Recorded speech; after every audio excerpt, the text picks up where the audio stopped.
Hello everybody, my name is RubikCraft, and today, as you can see, we are in the Nether. So in case you've missed it, in case you haven't heard any Minecraft news over the last few months, the Nether is getting an update, which is huge. It's gonna be it's gonna be a huge update, but that's just also incredible because it hasn't gotten like any update other than like bug fixes or anything for years. So that's awesome that we're finally getting an update. And yes, these are trees here. I'll explain why in a little bit. So that means that there's lots of fun stuff that's coming to the Nether, and I want to mess around with it.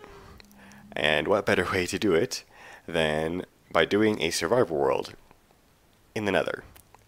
Now, of course, there's going to be some issues, and that's actually why I'm doing this video ahead of time, because we are going to be doing RubikCraft Season 3 as a Nether Survival series, which is going to be awesome. But, of course, we need to figure out some other stuff before that, because, of course, we can't just survive in the Nether. We need to actually get to the Nether first, and we're going to have to go back to the overworld at some point for some things. So, yeah, we're going to go ahead and talk about just some of the things that we're going to have to figure out for doing a Nether Survival Challenge. Alright, so we're out here back up in the overworld to discuss the first issue. So the first issue here is, of course, how do you do another survival challenge only in the Nether? You can't really do that. You have to be at the overworld at some point because you need some resources. So how do we do this? Well, there's actually, it is a pretty simple way around this. So what we're going to do is we're going to I'm going to give myself 3 episodes of, I don't know how long that will actually end up being actual time, but 3 episodes that I'm allowed to prepare for the Nether. And I will be trying to put out the episode every week. So we basically have 3 weeks. And of course I want people to play for the entire time, which is why we're doing that instead of just 1. So basically, we can take our time going to the Nether because we need to get supplies, we need to get wood, we need to get all sorts of different things. So we'll actually be able to survive, and we can go over what we need, actually in that series. That'll be easy because we can just go and do all that. But then, once we get in the Nether, of course, we're going to have to come back at some point because we'll run out of materials. We'll need food. These are melons and pumpkins, and this is some wheat. He's doing some experimentation, which I'll explain later. But we're going to need supplies, we're going to need trees, and there are no trees around here because we're in the middle of the ocean. But we're going to need supplies that we can't really get in the Nether. I mean, we can bring some stuff to the Nether, there'll be some stuff added to the Nether, we don't all know what all that is. But as it stands, we're going to need a lot of supplies. So for time, after we go to the Nether, in the overworld, basically we can go to the overworld for 20 minutes. Once we go from the Nether to the overworld, we have 20 minutes to do whatever we want, and then we have to go back. And then once we're back in, we can't go back in for another hour, or 3 Minecraft days. So 1 Minecraft day in here, in the overworld, and then 3 Minecraft days in the Nether, and then you can come back. And that's just to kind of force us to use our time wisely in the overworld and try to avoid that. We do want to try to spend as much time in the Nether so we can explore, build our base, do all that awesome stuff. And yeah, we're going to be relying on Nether portals quite a bit for transportation, especially over long distances or even just short distances, because you don't want to waste all your time walking places. So yeah, that's issue number 1, is how much time do we have to spend in the Nether, and how much time do we get to spend in the overworld. For the end dimension, it's pretty much just unlimited time. Once you go in the end dimension, you're just fine. You can come to and from wherever. That's just fine. But yeah, that's figured out. So now we're going to go back to the Nether to discuss another issue.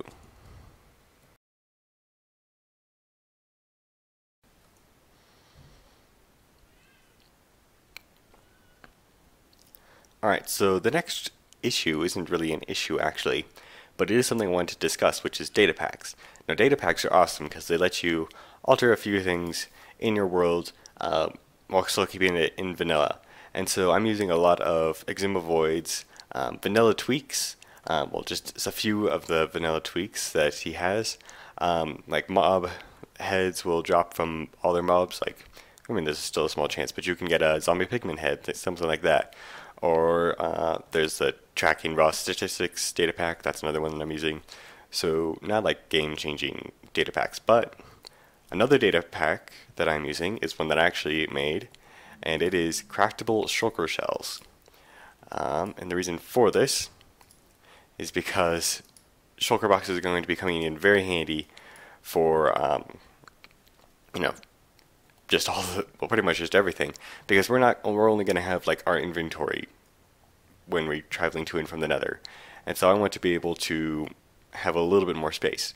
So I've added this data pack. It's not actually in this world at the moment. I need to work on, I still need to finish it.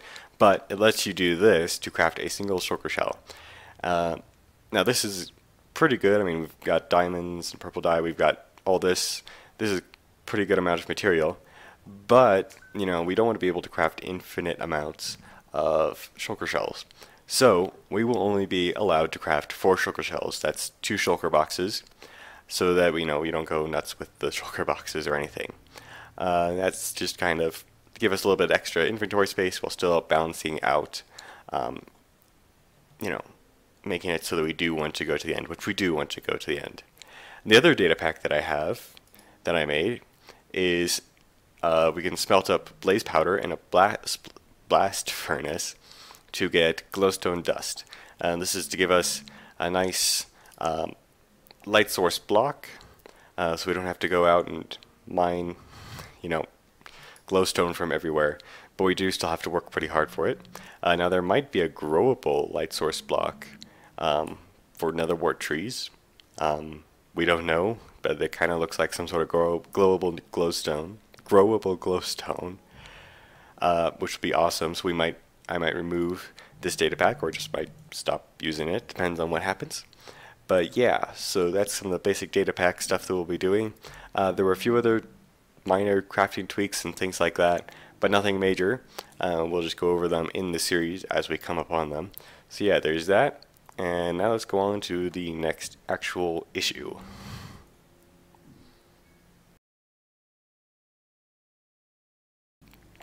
Alright, so the next issue is resources. So resources are, well, there's lots of different types of resources, but specifically wood and iron and, well, diamonds, because we'll need to do armor and tools and stuff. So wood, and we need stone for things, we need actual building materials to build our base, things like that. So how are we gonna, do resources? Like what sort of building materials do I plan on using? So I do plan on using nether quartz, because there's nether quartz all over the place, but those will be for like special builds. But I think a very common block we'll be using will actually be nether brick, because there's the advancement right there. Because it can't be blown up by these gas, which is awesome. And it's fairly easy to get. You just have to mine out a ton of all this nether rack, which we'll have to do to build a base, which is awesome. But we'll also probably be using a good amount of wood. Now, I'm not sure what new blocks will be added, so we'll probably use some of those. But wood is going to be a building block as well. Because as long as we keep everything in our area, not spontaneously combustible like netherrack, we should, for the most part, be good. And as long as we don't build huge buildings out of wood, we shouldn't have to worry about gas too much, which will be nice. So yeah, but mining sessions for getting supplies is going to be a big issue, because you only get 20 minutes in the overworld, so we'll probably need an actual set. We'll probably just do lots of nether portals all over the place for mining, so that we don't have to walk as far in the overworld to get to a new part to mine. But that might not be necessary. We'll see. But yeah, resources. We've got a good amount of building blocks and things, but spruce trees will definitely be the best wood, because as you can see here, we can get a lot of wood really quickly, which is going to be very important here in the Nether. But they do take up a lot of space. So we'll probably want some smaller trees like oak as well, and we're going to want some variety for building and stuff.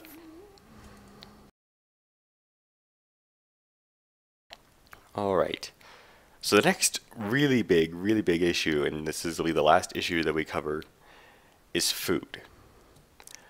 Because you need food to survive. Now, we are getting the Piglin Beast, or the Hoglin, sorry, forgot that they renamed it to that. But we are getting the Hoglin, which is apparently some sort of food source. But we don't know how good it is, we don't know how well we'll be able to farm it, things like that.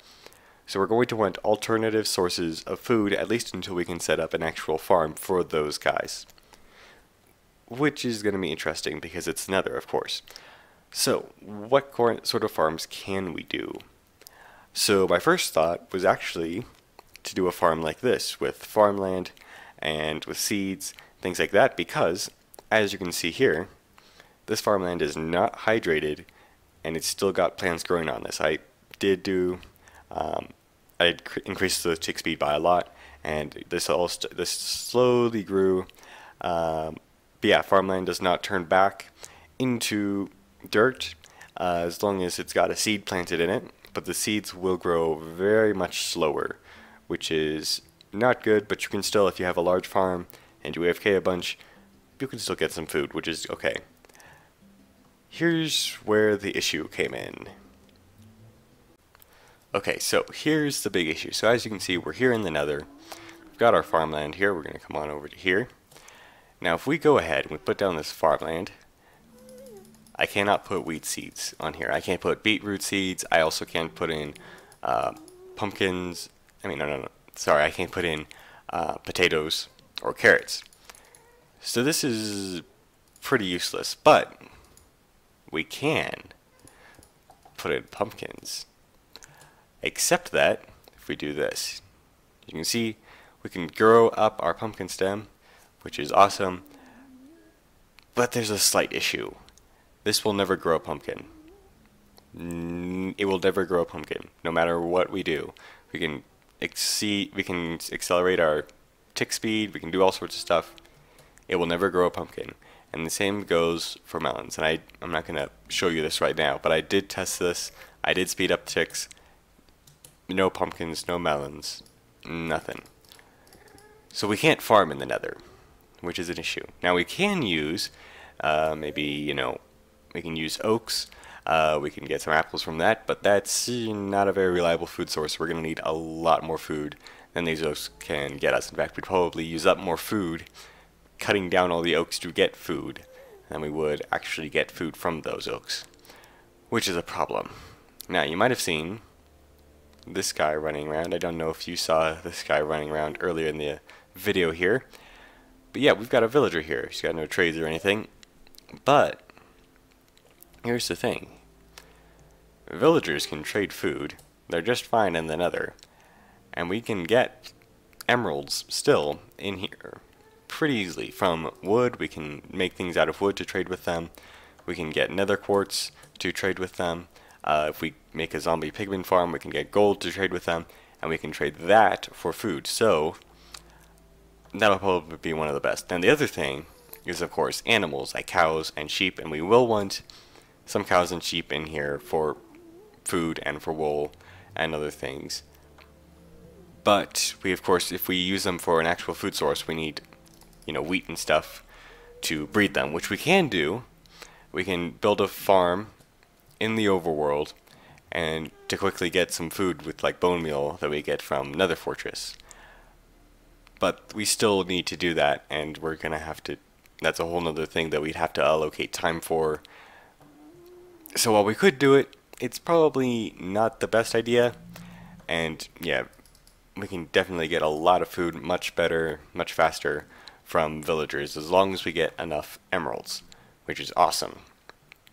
So there's that. But yeah, that is probably how we're going to end up doing food. Might take us a little while to actually do that, but we will end up doing villagers for food. Like, not literally villagers. We will trade with villagers. I mean, seriously, who eats villagers? Who eats villagers? Zombies. Zombies eat villagers. Forgot about that.